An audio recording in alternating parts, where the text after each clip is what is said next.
Video কলে যেটা দেখিয়েছে রফিক, যে সে নাজমুলকে ধরে নিয়ে গিয়েছে এবং তাকে কোপ দিয়েছে, তো আলটিমেটলি সন্ধ্যার আগে এই ভিকটিম মঞ্জুরুল মারা যায়, তাকে হত্যা করা হয়।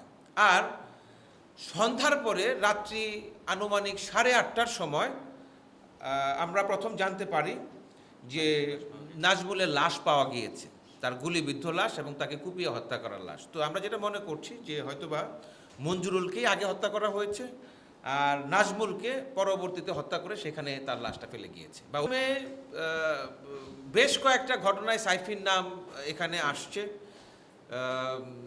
ওর নামে 4টি মামলা ইতিপূর্বে আমরা পেয়েছি, হত্যা এবং মাদক সহ প্রায় 4টি মামলা ইতিপূর্বে তার নামে রয়েছে।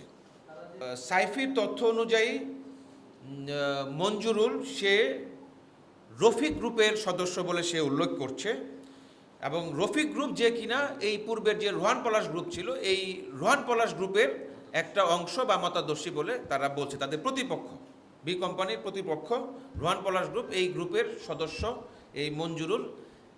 সাইফির ভাষ্য অনুযায়ী সে এটিকে বলেছে। আমরা কোনো ধরনের রাজনৈতিক সংশ্লিষ্টতা আমরা পাইনি এখানে।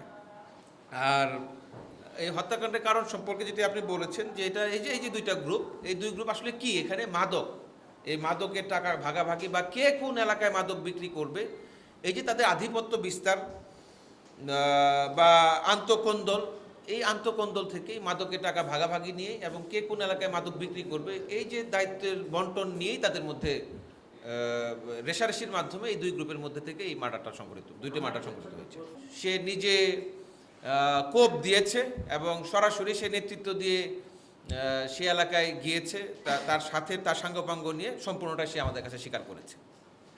সাইফি যেটা বলেছে যে দেখেন যে সাইফির বয়স কিন্তু খুবই কম, তার বয়স আমরা যতটুকু জেনেছি তার বয়স মাত্র 21 বছর, এবং ওর সাথে ওর সহযোগীকে যারা আমরা আটক করেছি রাকিব, তার বয়স খুবই কম, 17 বছর বা এই ধরনের। এটাকে কিশোর গ্যাংও বলা যায়, কিংবা কিশোর গ্যাং না, যেহেতু সে 21 বছর বয়স, সে সন্ত্রাসী ইয়েতে। তো এই সাইফির সাথে এই লবণচড়া এলাকার সে বলছে যে এখানকার কাওয়া মিরাজ, এই কাওয়া মিরাজের আদেশেই নাকি তারা কার্যক্রম পরিচালনা করে, এবং তার কথা অনুযায়ী কাওয়া মিরাজের সাথে সরাসরি বি কোম্পানির যোগাযোগ রয়েছে।